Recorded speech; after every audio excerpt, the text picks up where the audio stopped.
mangeremo e basta, qualcosa assieme. Ma si sente ancora il San Valentino? Lo sentite ancora? Questo lo faccio fare a lei, la risposta. Sì e no, dai, sì e no. Sì e no.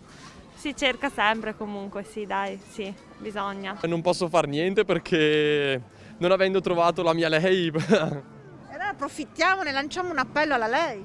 beh, probabilmente sì, ci starebbe. Ma tu sei un romantico? Se tu avessi la tua compagna lo faresti il regalo, qualcosa? Beh, sinceramente sì. Fatto il regalo?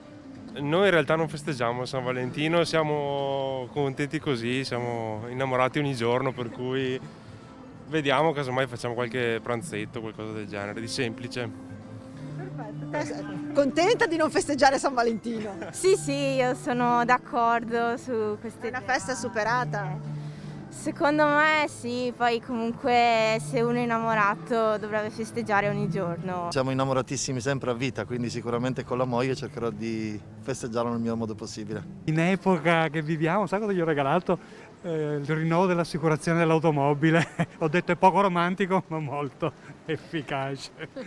E lei ha gradito, immagino. Molto, gradito moltissimo, io gli farò un tiramisù perché dice che sono buoni, ma dopo 35 anni, insomma, cosa vuole? Il mio moroso è lontanissimo e quindi ci guarderemo un film in streaming. Però comunque un po' festeggerete anche se il moroso è lontano. Sì, di sicuro. Io Sì, non sì. amoroso, Vive negli Stati Uniti, gli manderò dei cupcakes. Esatto. Diciamo che il romanticismo è un po' cambiato, però lo manteniamo, dai. Esiste, sì. Sì, esiste. Ancora.